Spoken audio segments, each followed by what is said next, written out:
तो इस video class में हम लोग शुरू करने जा रहे हैं रोटेशनल डायनामिक्स। उसका सेकंड पार्ट है रोटेशनल मोशन। और रोटेशनल मोशन का जो स्टार्ट होता है वो होता है सबसे इम्पॉर्टेंट डेफिनेशन से, जिसको हम कहते हैं rigid body. Which body? Rigid body. एक general definition of this body is, मतलब हम इसको डिफाइन करना चाहेंगे तो कैसे डिफाइन करते हैं? Distance between two particles does not change when force is applied. अगर हमने बॉडी के ऊपर फोर्स अप्लाइड किया और उस बॉडी के कोई भी दो पॉइंट का डिस्टेंस अगर बदलता नहीं है तो हम उस बॉडी को रिजिड बॉडी कहते हैं। तो जनरली जैसे इसका हम एग्जांपल दे सकते हैं रॉक, है ना। अब देखो जैसे इसमें एक स्टैंडर्ड एग्जांपल होता है जो कि टेक्स्ट बुक्स में होता है, सुनने के लिए थोड़ा सा अजीब है बट बेस्ट एग्जांपल है। दोनों को अगर फर्क समझना है, नॉन रिजिड और रिजिड बॉडी, उसमें दो एग्जांपल लेते हैं। एक हम लेते हैं बॉइल्ड एग और एक लेते हैं हम लोग अनबॉइल्ड एग।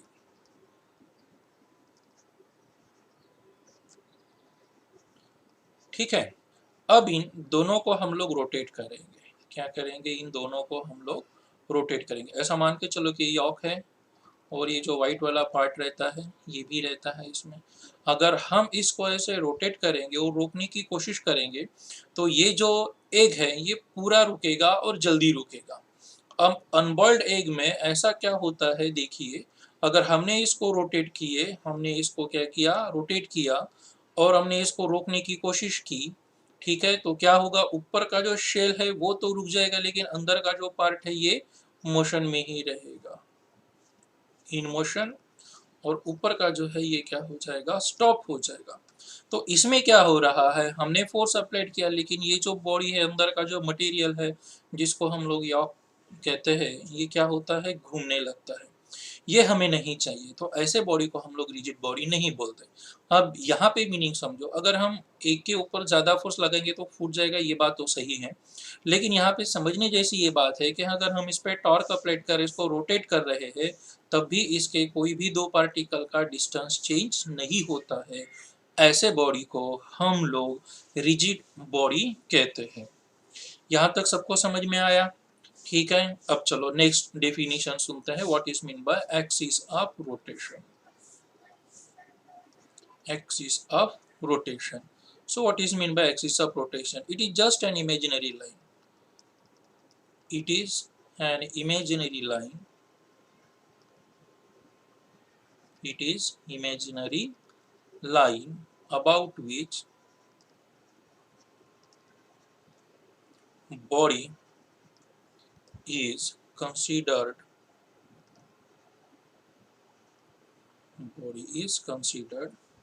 to be rotating. तो जिस लाइन के अबाउट वो बॉडी रोटेट हो रही है उस लाइन को, ठीक है, हम लोग क्या कहते हैं, एक्सिस ऑफ रोटेशन कहते हैं। तो एक्सिस ऑफ रोटेशन का पोजीशन कुछ भी हो सकता है, ये बात आप याद रखिएगा।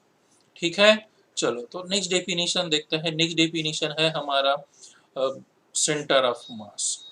एक्चुअली इन स्टैंडर्ड 11 हमने ऑलरेडी सेंटर ऑफ मास को स्टडी कर लिया हुआ है, बट फिर भी यहाँ पे इसमें हमें ज़रूरत पड़ सकती है, तो फिर से एक बार इस डेफिनेशन को हम लोग देख लेते हैं।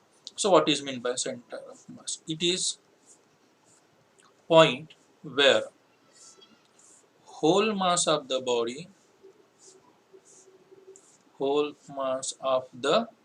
body is supposed to be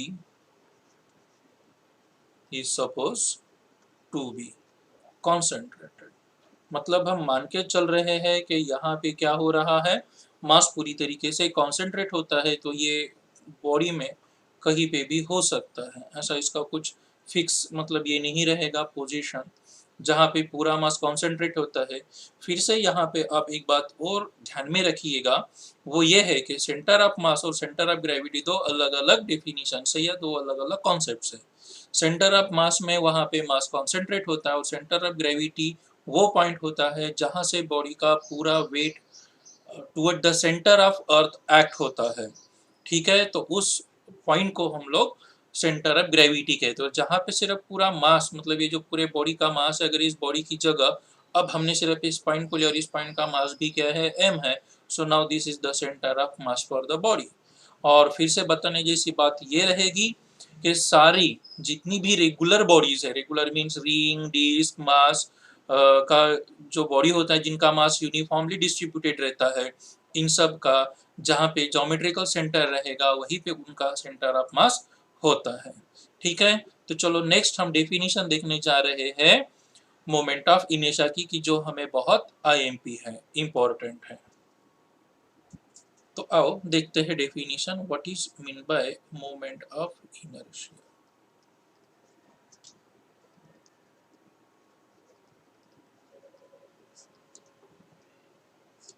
तो डेफिनेशन थोड़ा सा क्वाइट लेंदी लगेगा, बट चिंता मत करो।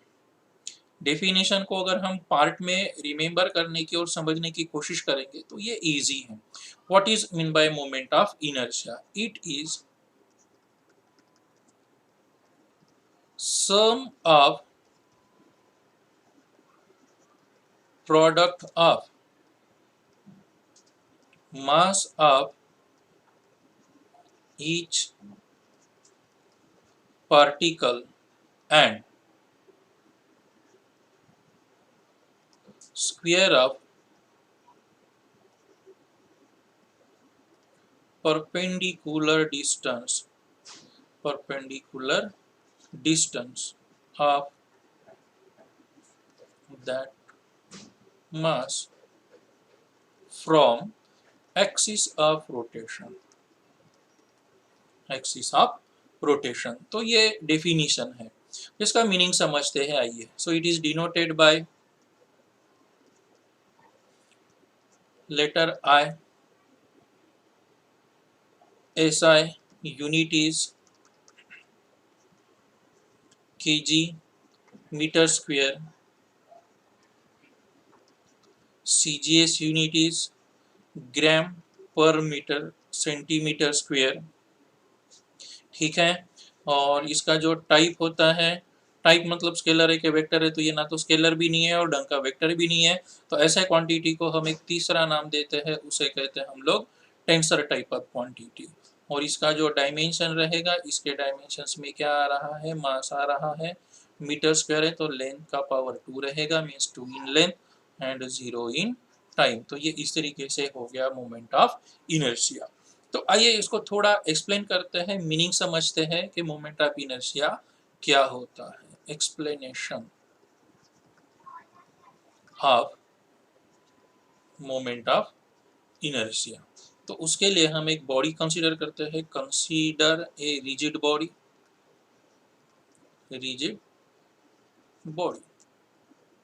Of inertia. Consider a rigid body of any shape made up of n numbers of particles।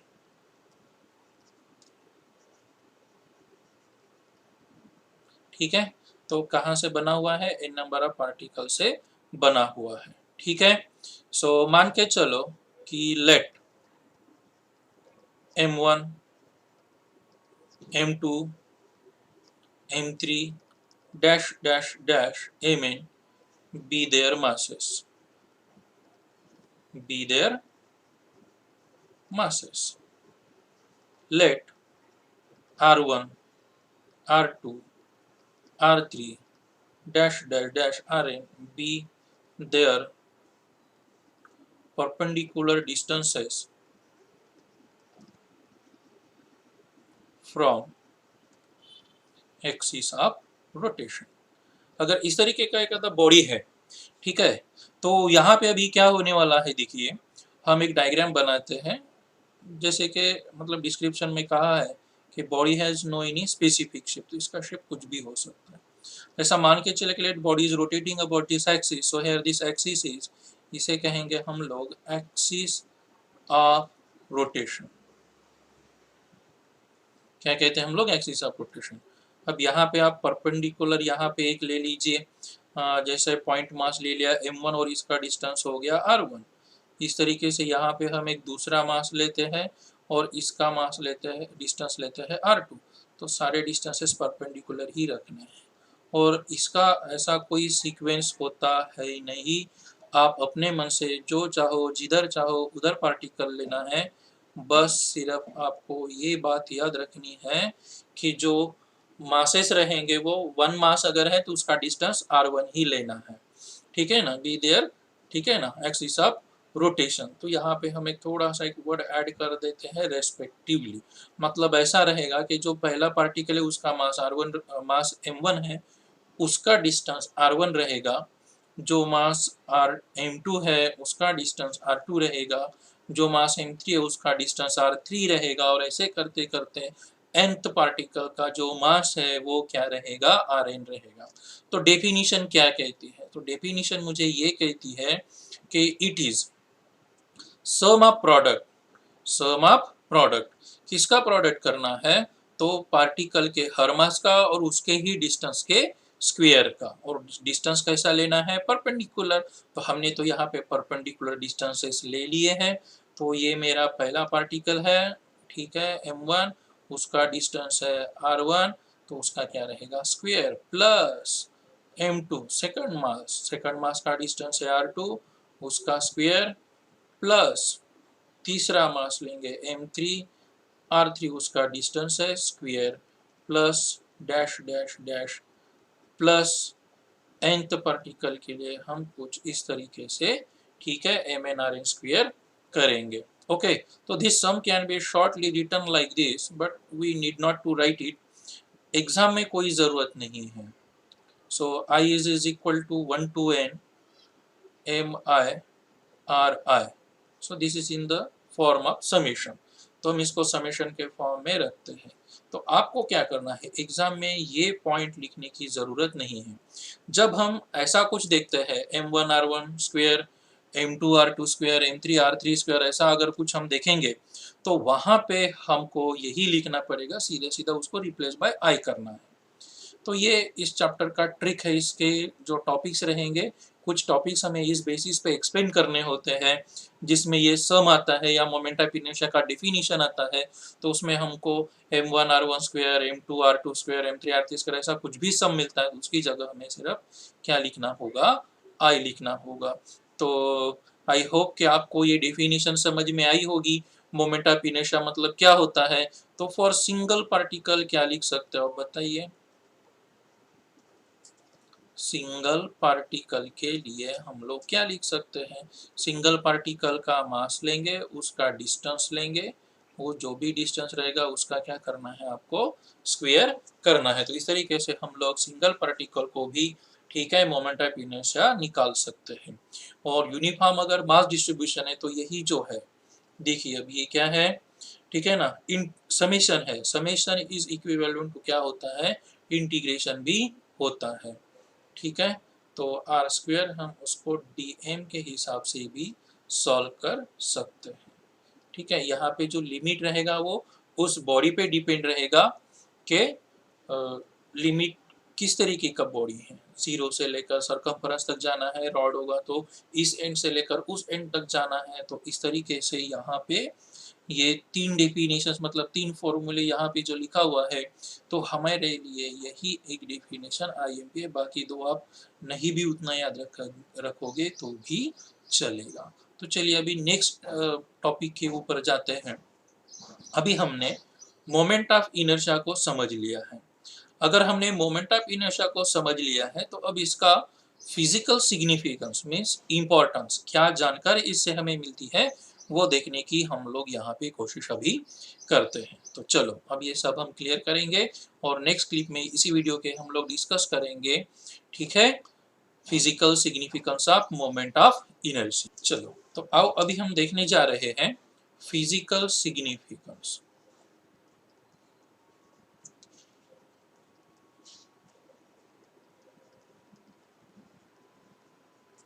Of moment of inertia, ठीक है बच्चों। तो अभी देखो, जैसे फिजिकल सिग्निफिकेंस मतलब हमें क्या जानकारी मिलती है, बस इतना ही उसमें हमको लिखना है। अगर हम मान के चलते हैं कि हमारे पास जैसे काइनेटिक एनर्जी का इक्वेशन है, हम लीनियर मोशन का और रोटेशनल मोशन का अगर कंपेयर करते हैं तो उससे जो कुछ भी जानकारी हमें मिलेगी वही हमारा फिजिकल सिग्निफिकेंस रहेगा। ठीक है। So as kinetic energy in linear motion is equal to half mv square and kinetic energy in rotational motion is equal to half into I into omega square. So what we got, comparing these two equations, we can say that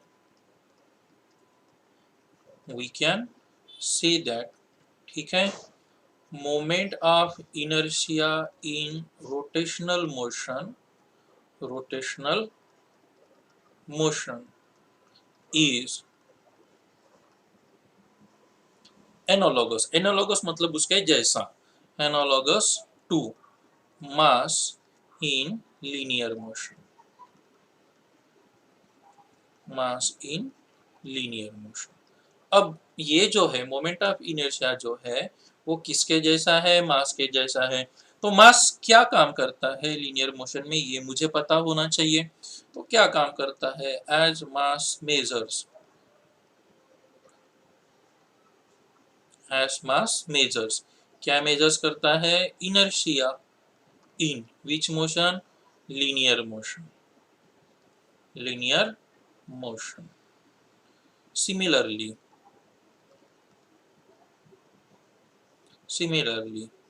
moment of inertia also measures, क्या major करेगा, inertia ही major करेगा, inertia इन विच motion, rotational motion. तो यही physical significance है। तो ये जो topic होता है ये सिर्फ बोर्ड में 2 मार्क के लिए आता है, इसमें आपको ये दोनों भी इक्वेशंस लिखना कंपलसरी है। आप जरूरी नहीं है कि काइनेटिक एनर्जी ही इक्वेशन लो, आप चाहो तो ये मोमेंटम का भी इक्वेशन ले सकते हैं। जैसे लीनियर मोमेंटम का फॉर्मूला होता है मास इनटू वेलोसिटी, और एंगुलर और रोटेशनल मोशन में एंगुलर मोमेंटम का फॉर्मूला होता है आई इनटू ओमेगा। तो इस तरीके से भी आप दो इक्वेशन कंपेयर कर सकते हो। जो टाइम पे आपको याद आ रहा है वो इक्वेशन लिखे, बोर्ड कभी ये नहीं बोलता कि यही इक्वेशन लिखना है, वही इक्वेशन लिखना है। ठीक है ना। इसमें तो इस टॉपिक में जहाँ पे जो कंपलसरी है वहाँ पे वो मेंशन करके रखते हैं कि आपको यही लिखना है। तो ये बातें अभी आपको समझना होगा कि आपको एक बोर्ड का एग्जाम देना है जहाँ पे एक्यूरेसी बहुत ज़रूरी होती है। ठीक है। तो देखो अभी यहाँ पे क्या सीखा हमने, physical significance of moment of inertia सीखा। अब हम नेक्स्ट टॉपिक में सीखेंगे रेडियस ऑफ गायरेशन और उसका फिजिकल सिग्निफिकेंस।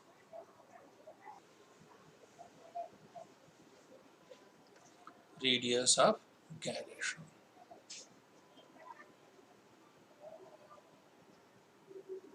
ठीक है।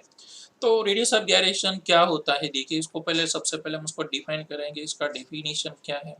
ठीक है, इसका डेफिनेशन क्या होता है, देखो it is perpendicular distance, it is perpendicular, it is perpendicular distance of a point from axis of rotation where whole mass of the body, whole mass of the body is supposed to be concentrated so as to possess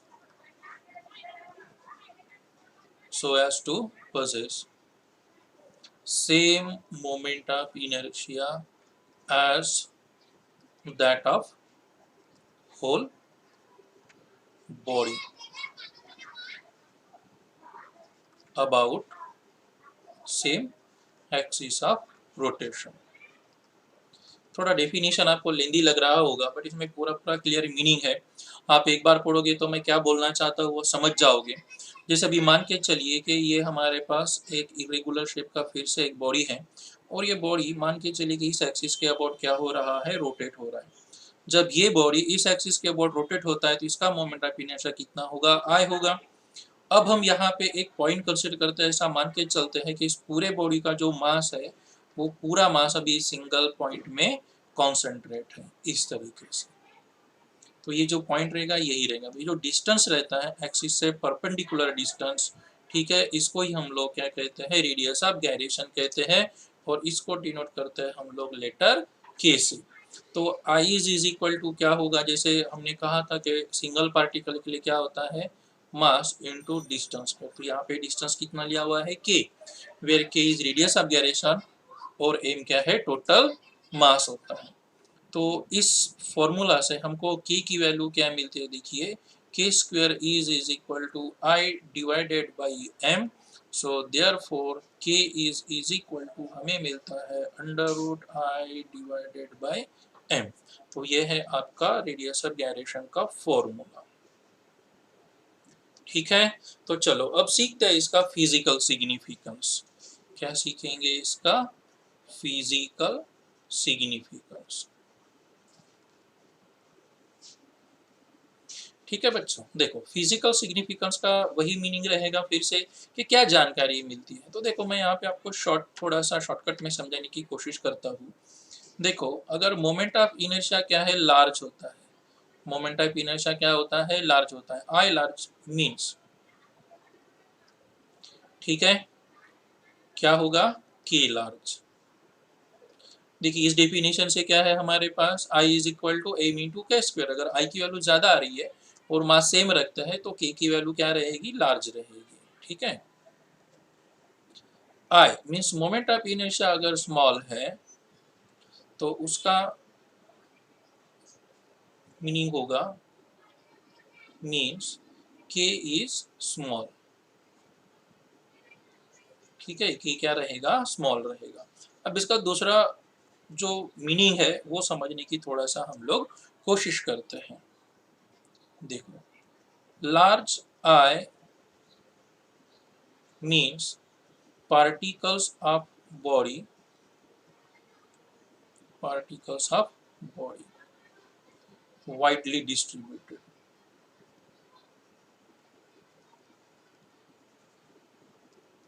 ठीक है, widely distributed कहाँ से, from axis of rotation,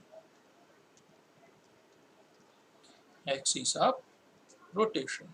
and small I means particles closely distributed, closely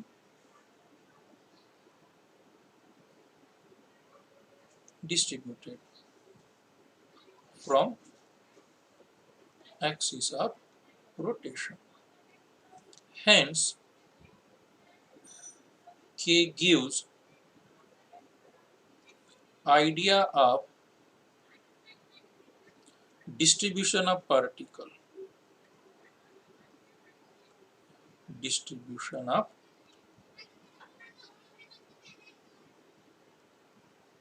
particles from axis of rotation. तो axis of rotation से जो particles है वो कैसे है, वेरी क्लोज है या वेरी अवे है, मतलब थोड़े से डिस्ट्रीब्यूटेड है। तो इसके लिए फिर से हमारे पास वैसे एक एग्जांपल जैसे हम लेते हैं, जैसे एक बॉल और एक फ्लैट डिस्क सेम मास की अगर हम बात करेंगे तो जो स्फीयर रहेगा सेम मास का उसके पार्टिकल क्लोज रहेंगे।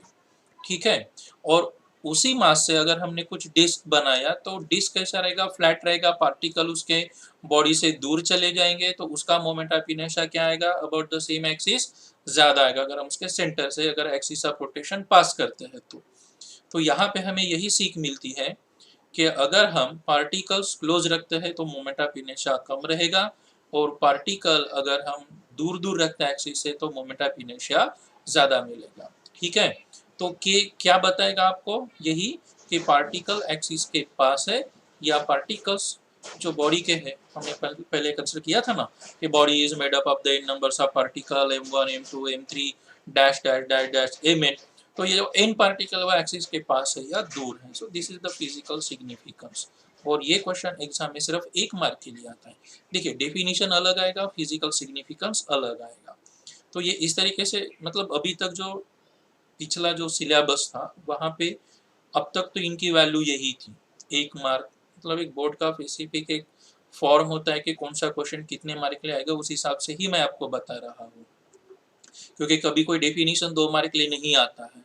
ठीक है ना, तो चलो आज हम यहाँ पे इतना जो इंट्रोडक्शन हुआ है रोटेशनल मोशन का, उसमें हमने क्या क्या सीखा था। सबसे पहले हमने शुरू किए थे what is mean bye rigid body, फिर हमने देखा था एक्सिस ऑफ रोटेशन, फिर हमने देखा था सेंटर ऑफ मास क्या होता है, फिर हमने सीखा था मोमेंट ऑफ इनर्शिया का डेफिनेशन जो कि बहुत आईएमपी है, बहुत इंपॉर्टेंट। इस पूरे चैप्टर में अभी मोमेंट ऑफ इनर्शिया ही चलता रहेगा। ठीक है, उसके बाद में हमने देखा था जो मोमेंट ऑफ इनर्शिया उसका फिजिकल सिग्निफिकेंस क्या है, उसका मीनिंग क्या है, और उसके बाद में हमने देखे था रेडियस ऑफ गायरेशन और उसका भी फिजिकल सिग्निफिकेंस। तो इस तरीके से आज हमने 3 डेफिनेशन उसका एक्सप्लेनेशन इंट्रोडक्शन में फिनिश किया हुआ है। तो नेक्स्ट वीडियो लेक्चर में हम लोग इससे जुड़े हुए आगे के टॉपिक्स देखेंगे। Thank you.